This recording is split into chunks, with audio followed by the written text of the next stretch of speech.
And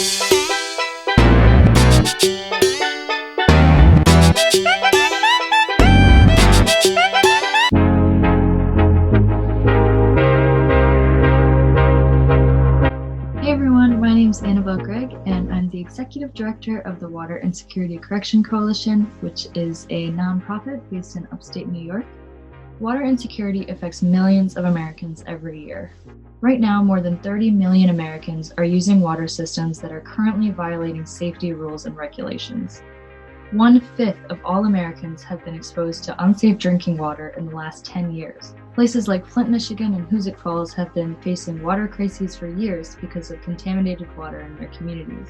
The Colorado River, which gives fresh water to over 20 million Americans every day, is currently drying up because of overuse and climate change.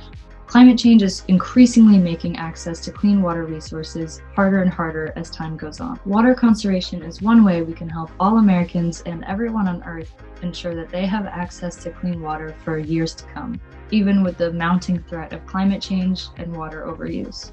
Let's take a look at what industries use most water. The agriculture industry, the automotive manufacturing industry, and what we're going to be looking at today is the textile and garment industry. According to UNESCO, creating a single pair of jeans requires over 2,800 gallons of water. The fast fashion industry contributes extensively to water waste and costs billions of dollars every year. So how can we reduce our reliance on the garment industry and reduce our use of the fast fashion industry? One way is to stop buying new clothes. If you're itching to buy new clothes, you can do so from secondhand websites, which reduces the reliance on fast fashion and the creation of new clothes.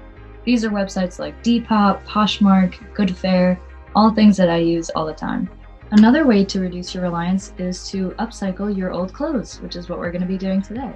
So there's tons of ways you can do this. You can crop, you can embroider, you can sew, you can create an entire new outfit out of old clothes that you might not wear or were thinking of throwing away. What we're going to be doing today is cropping and embroidering an old t-shirt that I never wear, so it's like brand new.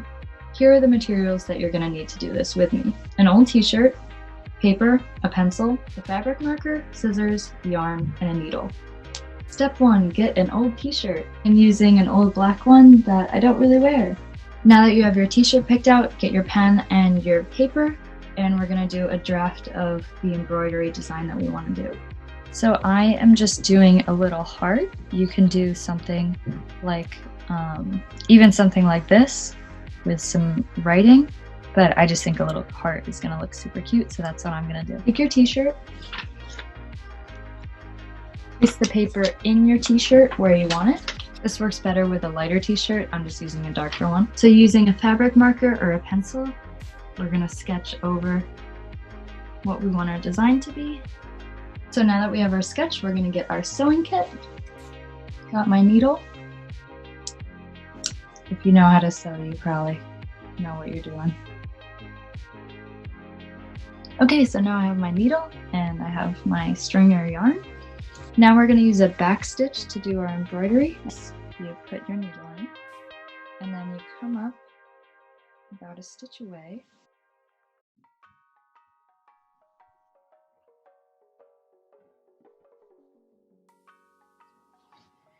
Okay, so I just finished with the embroidery. I've got a little heart. So now that we've embroidered our t-shirt, we're going to use a cropping method that I really like. So first we're going to put our t-shirt on. Okay, so now our t-shirt is on. You can see my little heart right there. And now we're going to do the first step in cropping. You're going to need a pencil and your t-shirt and hopefully a pair of pants on. So first you're going to tuck it in, and now you're going to trace the edges where it's tucked in. Okay, now that we've traced our shirt, we can take it off. Now it's time to grab your scissors. I recommend using better scissors than what I have.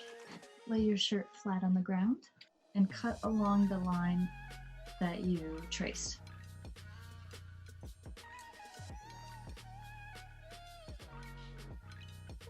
Okay, now your shirt should be cut and cropped. Let's try it on. It ends up being the perfect length, super cute. You have the added bonus of having a personalized embroidery mark on it. With the extra fabric piece that you have, there's a ton of things you could do with this. You can cut it up into handkerchiefs or water washcloths. For more fun ways to upcycle your clothes, there's a ton of different ways than the one we did today. Check out wellandgood.com/upcycle-clothes. They have a ton of good ideas that are super fun and even better than this one. Thanks so much to Steam Urban for partnering with us. I hope you had fun watching this video, and I hope you like your new shirt. If you like this video, check out Wick on Instagram at yeswicc, YESWICC, or check out our website, yeswic.com, to learn more info on how to become a water advocate. Thanks for watching, guys.